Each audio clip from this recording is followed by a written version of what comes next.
Så var jeg lige i supermarkedet her den anden dag. Det var jeg. Og så stødte jeg lige på sådan en Jägerborg her. Så den købte jeg.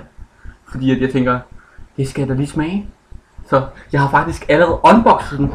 Som I kan se her. Så ligger den på den her tallerken her. Og det skal nok blive godt. Så røg den skulle lige ned på tastaturet. Men jeg tænker, der er ikke andet for end bare at tage en ordentlig lunds af den. Så det vil jeg gøre. Det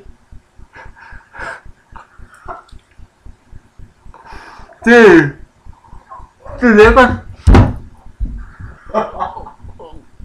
Og det kan varmt anbefales til folket. Det synes jeg. Det er godt. Så skulle jeg spille noget papir. Det er lidt lækkert. Virkelig lækkert. Det synes jeg. Jeg tror faktisk det her, det vil gå godt til en gang Marabu chokolade eller sådan noget næste.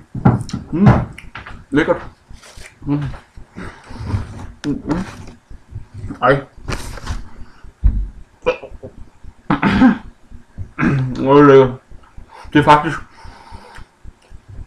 smager lidt af en blanding af tun og torskeovn faktisk.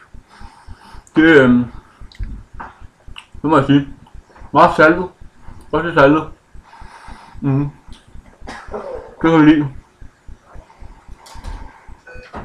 Ja. Det er helt sikkert.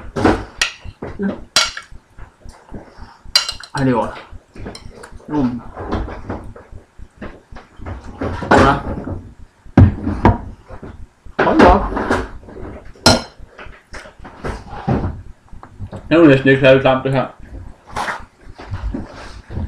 Tror jeg skal i træning til så kan jeg æde en hel en for mig. Hvor meget er der i sådan en dåse? Der er 100 gram.